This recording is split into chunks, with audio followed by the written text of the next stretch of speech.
Gelang ini dapat memberi Anda keberuntungan yang tak ada habisnya. Dia memberitahu Harry agar kalah dalam beberapa ronde. Keluar dari permainan. Pada saat ini, seorang wanita datang dan berkata apakah ia akan mencoba bertaruh di sudut. Harry memberinya tatapan aneh. Sang iblis membuat taruhan di sudut. Wanita itu meletakkan tangannya mengenakan gelang kuno di bahu Harry. 3 merah. Harry bersiap untuk tetap stabil di ronde kedua.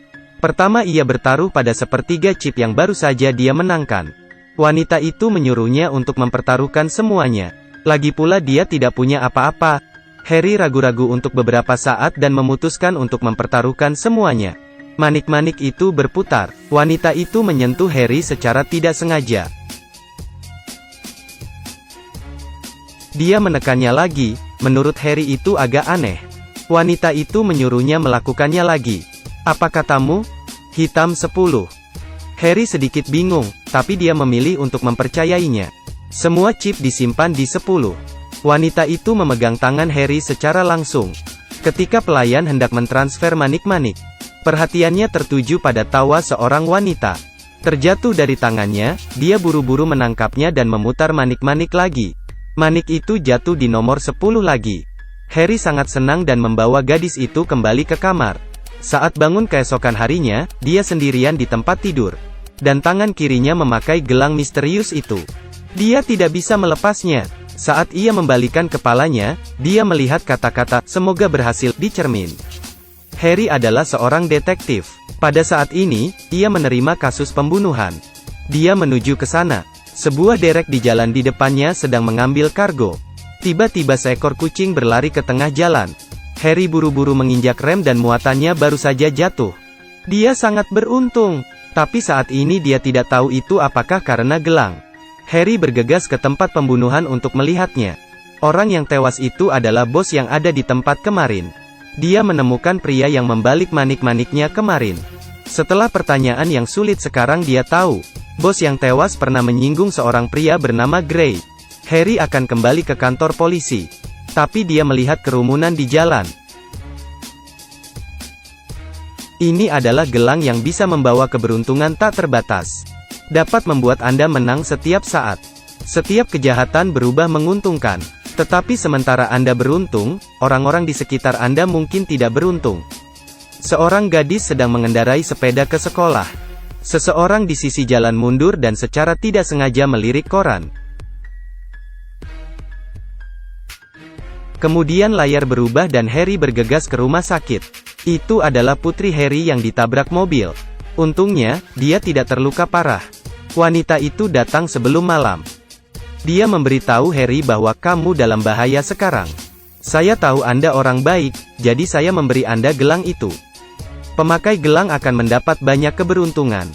Harry mengungkapkan ketidakpercayaannya. Tidak masuk akal. Tidakkah kamu merasakannya?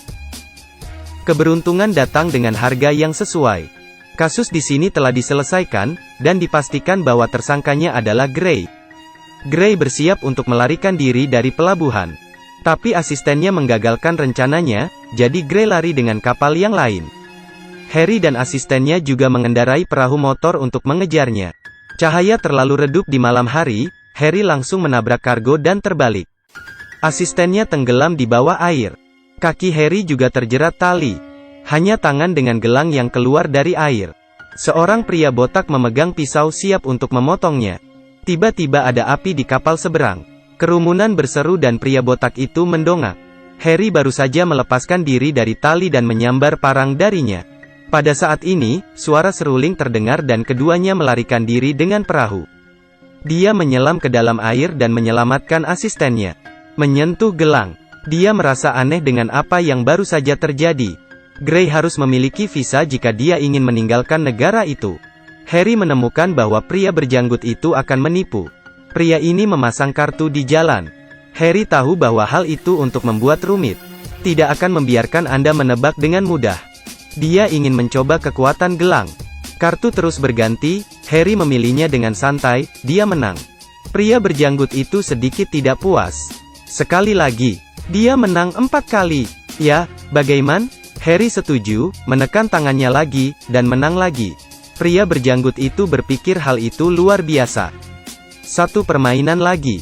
Ayo main lagi, tidak ada uang, oke. Ya. Harry tidak melihat kartunya kali ini, tetapi terus menatap pria berjanggut itu. Setelah mengacak, Harry memilih satu secara acak. Masih kartu Ki. Bagaimana itu mungkin? Harry berjalan bersama dan menelponnya. Menyergap rumah pria berjanggut menurut lokasi telepon. Begitu pria berjanggut itu kembali, dia dijatuhkan ke tanah oleh Harry. Di bawah ancaman, dia mengetahui lokasi Gray. Harry mengerti bahwa gelang memang bisa membawa keberuntungan. Jadi dia datang ke trek balap anjing. Dia ingin menguji apakah gelang itu benar-benar luar biasa. Game pertama dia menangkan dengan mudah. Di game kedua, dia memilih anjing No. 1 untuk menang. Di awal permainan, No. 1 jauh di depan. Dan nomor 6 ada di akhir. Dia melihat orang tua di sebelahnya membeli nomor 6. Dia mengusulkan pertukaran tiket. Orang tua itu terkejut.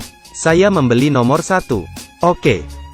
Melihat bahwa No. 1 akan mencapai akhir, staf di ruang kontrol menjatuhkan gelas air. Alat mekanik yang mengangkut anjing itu rusak. Anjing-anjing itu berhenti satu demi satu. Hanya No. 6 yang melaju sampai akhir. Harry terkejut dan sepenuhnya percaya pada kekuatan gelang ini. Dia dan asistennya bergegas ke stasiun keesokan harinya. Menurut informasi sebelumnya, dia akan mengejar Gray dengan kereta api. Tepat ketika dia hendak masuk ke mobil, Harry berhenti. Secara naluriah memberitahunya bahwa Gray tidak masuk ke dalam mobil, tapi pergi ke pemakaman almarhum. Ini adalah satu-satunya kesempatan untuk menangkapnya. Percaya saya, datang ke gereja. Gray benar-benar di sana. Dia melihat Harry dan berlari keluar dengan cepat. Harry tidak sekuat dia. Dalam sekejap mata, Gray berlari menaiki jembatan layang. Harry hanya bisa mengambil jalan pintas jika dia ingin menangkapnya. Melihat arus kendaraan yang tak ada habisnya di depannya, dia menyentuh gelang itu dan menarik napas dalam-dalam. Langsung melewati pagar dan berlari ke sisi yang berlawanan. Tidak ada mobil yang melambat di jalan, tapi dia tidak terluka. Dia bergegas menangkap Gray yang ketakutan dan mengantarnya kembali ke kantor polisi. Kembali ke kantor polisi, Harry melihat semua orang menonton TV. Dia penasaran ada berita yang diputar di atas kepalanya. Terjadi kecelakaan di kereta api. Itu adalah salah satu kereta yang akan mereka naiki. Seperti yang saya katakan sebelumnya, semuanya seimbang. Jika dia beruntung maka seseorang akan sial. Jika itu Anda, bagaimana Anda akan menggunakan gelang ini?